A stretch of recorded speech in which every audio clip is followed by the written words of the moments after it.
ایک سوال ہے کہ کیا نبی علیہ الصلاۃ والسلام کے تمام صحابہ کرام کو رضی اللہ عنہ کہا جا سکتا ہے یا بعض صحابہ کرام کو رضی اللہ عنہ کہا جائے گا یا صرف مہاجرین اور انصار کو رضی اللہ عنہ کہا جائے گا؟ میرا خیال ہے کہ یہ سوال فیصل آباد کے ایک مولوی صاحب ہیں اسحاق جالوی، یا جن کو علامہ اسحاق مدنی کہا جاتا ہے، ان کی گفتگو سن کر لوگوں کے ذہنوں میں پیدا ہوا ہے۔ میں اس کے رد کے لیے ایک بڑی موٹی دلیل پیش کرتا ہوں جس کو ہر انسان آسانی سے سمجھ سکتا ہے۔ سورۃ توبہ جو ہے مفسرین نے لکھا ہے کہ یہ 9 ہجری کو نازل ہوئی ہے۔ کب نازل ہوئی ہے؟ 9 ہجری۔ تو 9 ہجری کو جب یہ نازل ہوئی تو اس کے اندر ایک آیت ہے وَالسَّابِقُونَ الْأَوَّلُونَ مِنَ الْمُهَاجِرِينَ وَالْأَنصَارِ۔ اللہ آپ کو اپنی پناہ میں رکھے، اللہ سب کو اپنی پناہ میں حفاظت۔ انی اعوذکم باللہ من الشیطان الرجیم۔ جزاک اللہ خیر۔ وعلیکم السلام۔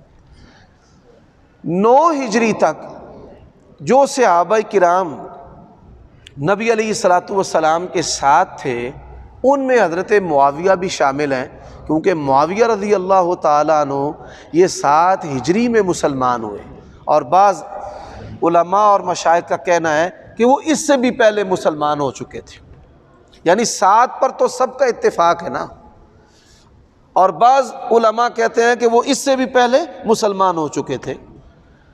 تو جو سورۃ توبہ ہے یہ 9 ہجری میں نازل ہوئی ہے۔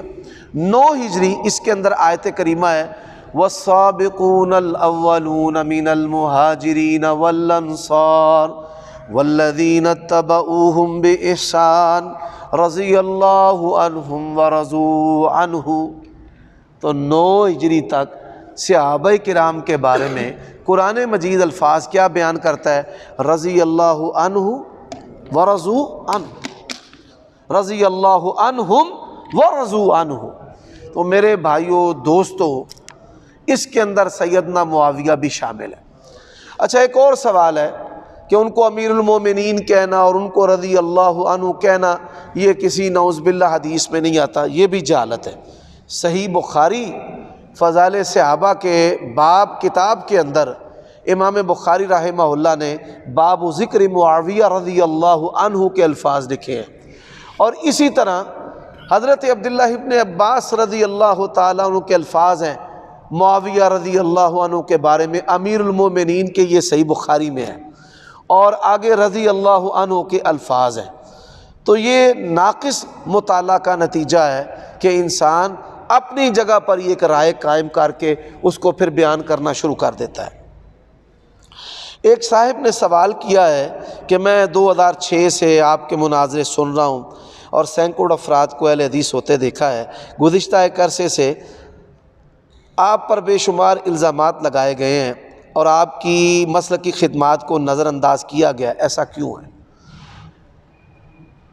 میں اپنی پاکی میں اور صفائی میں کوئی جملہ اور کوئی بات نہیں کہنا چاہتا، اور جو لوگ میرے بارے میں ایسے الزامات لگاتے ہیں میں ان کی بے احترامی کی بھی کسی کو اجازت نہیں دیتا۔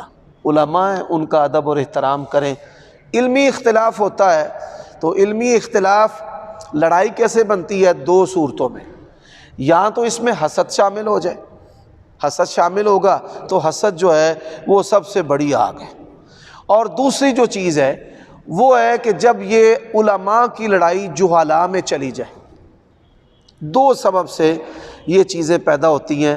اسی شہر میں رہتا ہوں اور آپ کے اندر رہتا ہوں، اور یہ جتنے بھی الزامات لگانے والے ہیں میں یہ سمجھتا ہوں کہ میرے محسنین ہیں، ان کے الزامات لگانے سے میرے گناہ بھی معاف ہو رہے ہیں اور درجات بھی بلند ہو رہے ہیں۔ تنقید انسان کے اندر بہتری پیدا کرتی ہے، جرأت اور بہادری پیدا کرتی ہے۔ انسان کہتا ہے کہ نہیں، لوگ باتیں کرتے ہیں، کرتے رہیں گے، ہم دین کا کام کرتے ہیں۔ تو میں یہی پیغام دینا چاہتا ہوں کہ کوئی شخص اگر میرے بارے میں کوئی منفی بات کرتا ہے تو آپ اس کو جواب نہ دیں۔ اگر جواب دیں گے تو وہ عظیم مقصد جو آپ کا ہمارا مشترکہ ہے دین کو پھیلانے کا، اس میں آپ رک جائیں گے۔ ہم نے جواب دے کر بھی دیکھے ہیں، انسان کی رفتار میں فرق پڑ جاتا ہے، تو انسان کی رفتار میں فرق پڑتا ہے۔ اس لیے تجربے کے بعد آپ کو مشورہ دیتا ہوں کہ جو ذاتیات پر بات کرتے ہیں ان کو چھوڑ دیں اور صحابہ کرام کا دفاع کریں، اہل بیت کا دفاع کریں، حسنین کریمین کی شان کو بیان کریں، ان کے بارے میں جو آیات اور احادیث ہے اس کو نشر کریں۔ اللہ کے فضل و کرم سے دین کو بیان کرنے سے ہی لوگ جو ہیں وہ خائب و خاسر ہو جائیں گے۔ انسان یہ سمجھے کہ میں نے دین کا کام کرنا اور میری مخالفت نہ ہو، ایسا ہو نہیں سکتا۔ امام بخاری نے ترجمۃ الباب قائم کیا ہے کہ جو دین کا کام کرنے والے ہیں، انبیاء کے بعد انبیاء کی طرح ان پر پھر بڑی بڑی مصیبتیں آتی ہیں۔ کوئی بات نہیں بھائی، جب میں نہیں پریشان آپ بھی پریشان نہ ہو۔ بے شک علماء انبیاء کے وارث ہیں۔ اور جی سوال کوئی؟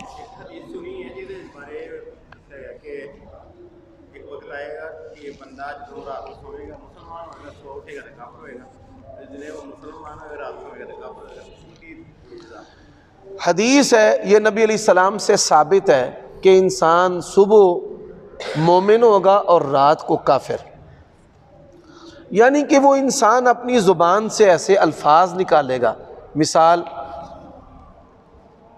کہ فلاں چیز کی وجہ سے بارش نازل ہوئی ہے، فلاں بابے نے بارشیں اتاری ہیں، نیریاں جڑیاں نے پیڑی شاہ رحمان نے چلائیاں۔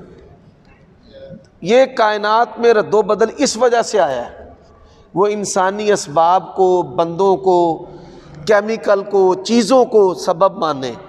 مسبب کون ہے؟ اللہ۔ حدیث میں اس کی وضاحت ہے کہ انسان کافر کیسے ہوتا ہے جب وہ کہتا ہے مطرنا بنوع قضا و قضا، فلاں ستارہ فلاں میں داخل ہوا ہے، اس سے شگون لیا تو بارش ہوئی ہے۔ مطرنا بفضل اللہ، مومن آدمی کیا کہتا ہے کہ یہ بارش جو ہوئی ہے کس کے فضل سے ہوئی ہے؟ اللہ کے فضل سے۔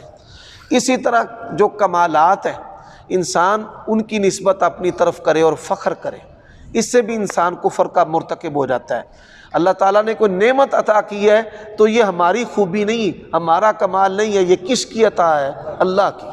تو تکبر سے پھر اللہ کی پکڑ نازل ہوتی ہے، اور تکبر یہ بھی ایک کفر کی قسم ہے۔ اللہ تعالیٰ ہمیں سے محفوظ فرمائے۔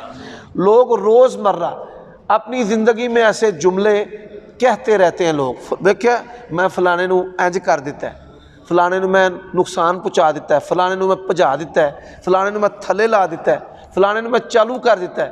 اعوذ باللہ، یہ سارے اختیار کس کے پاس ہے؟ اللہ کے پاس ہے۔ ہم نے دیکھا ہے کہ جو ہے اتنے بڑے بڑے فرعونی جملے بولتے ہیں، ان کو پھر بیماریاں آگے لگا دیتی ہیں۔ اللہ ایسا پکڑتا ہے، وہ پھر بے بسی کی تصویر بن جاتے ہیں، نظر آتے ہیں۔ اللہ ہمیں محفوظ فرمائے۔ جی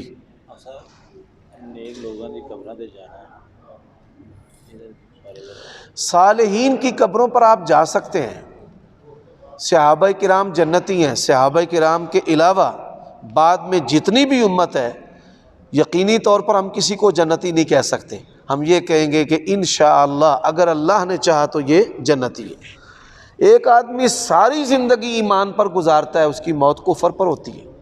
ایک آدمی ساری زندگی کفر پر رہتا ہے، اس کی ایمان موت پر ہوتی ہے۔ ایک آدمی لوگوں کے سامنے متقی پرہیزگار ہے، لیکن اس کا باطن، اس کی پوشیدہ زندگی ایسے نہیں ہے۔ ایک آدمی لوگوں کے سامنے برا ہے، لیکن حقیقت میں وہ اللہ تعالیٰ کا دوست ہے۔ ظاہری طور پہ ہم کہیں گے کہ ہم اسے نیک جانتے اور سمجھتے ہیں، ہم اسے نیک جانتے اور سمجھتے ہیں۔ آپ جائیں قبر پر، دعائے بخشش کریں ان کے لیے۔ کیا کریں؟ دعائے بخشش، مغفرت، اور اللہ تعالیٰ سے یہ دعا بھی کرنی چاہیے کہ اللہ تعالیٰ ہمیں ان جیسی استقامت، زندگی، نیکی کی محبت، اعمال صالحہ کی رغبت یہ بھی عطا کرے۔ اصل جو مقصد ہوتا ہے صالحین کی قبروں پر جانے کا، وہ دل کو نرم کرنا، آخرت کو یاد دلانے والا عمل ہے کہ یہ اتنا بڑا آدمی تھا، اور یہ اتنا علامہ اور اتنا علم والا اور اتنا عمل والا، موت نے اس کو بھی چھوڑا نہیں، اور یہ آج زمین کے نیچے چلا گیا اور یہ بے بس ہے۔ تو یہ جو ہے موت سے، قبر سے عبرت اور نصیحت حاصل کرنا۔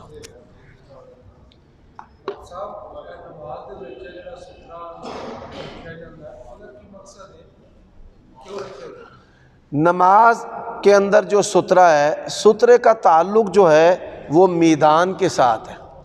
عہد نبوی میں صحابہ کرام مسجد نبوی کے اندر جو ستون تھے ان کے قریب اور پیچھے ہو کر نماز تو پڑھتے تھے، لیکن الگ سے لکڑیوں کے جو سترے ہیں مساجد کے اندر، عہد نبوی میں اس کی مثال کوئی نہیں ملتی کہ مسجد نبوی کے اندر نبی علیہ السلام کے دور میں یہ لکڑی کے سترے ہوں۔ یہ جن لوگوں نے اس میں غلو اختیار کیا ہے، شدت اختیار کی ہے، وہ اس کو مسجدوں کے اندر بھی لے آئے ہیں، حالانکہ یہ جو چیز ہے یہ مسجد سے خارج ہے سترے والی۔ اب دیکھیں رسول اللہ صلی اللہ علیہ وسلم رات نماز تہجد جب ادا کرتے تھے تو کمرے کی جو سمت تھی، یعنی اس کی جو سمت تھی قبلہ کی طرف، وہ زیادہ وسیع نہیں تھی، بڑی نہیں تھی، تو سیدہ عائشہ سو رہی ہوتی اور رسول اللہ صلی اللہ علیہ وسلم ان کو ہاتھ لگاتے دوران نماز اور وہ اپنی ٹانگوں کو سمیٹ لیتی اور آپ صلی اللہ علیہ وسلم سجدہ کرتے۔ کوئی سترہ تو نہیں تھا، یہ حدیث ہے واضح طور پر، صحیح بخاری کی حدیث ہے۔ تو سترہ جو ہے مسجد سے خارج اختیار کرے۔ ہاں اگر مسجد بہت بڑی ہے اور لوگوں کو، مسافروں کو نکلنے میں دقت ہوتی ہے تو انتظامی طور پر اس کو اختیار کیا جا سکتا ہے۔ فساد پان اور سگریٹ آج کل نشہ بن گیا، ٹھیک ہے، اس کو بیچنا کیسا ہے یا اس کی کمپنی میں کام کرنا؟ جن چیزوں میں نشہ ہے، نشہ دو قسموں کا، ایک جس کے کرنے سے عقل زائل ہوتی ہے جیسے شراب ہے، اور ایک جس کے نہ کرنے سے عقل زائل ہوتی ہے جیسے تمباکو ہے۔ دونوں نشہ آور قسموں کی کوئی بھی صورت ہو، وہ گٹکا ہے، چھالیا ہو، وہ کیمیکل ہو، وہ تمباکو والا پان ہو، تو اس کا حصہ نہیں بننا چاہیے، نہ خرید و فروخت میں ملازمت کرنی چاہیے۔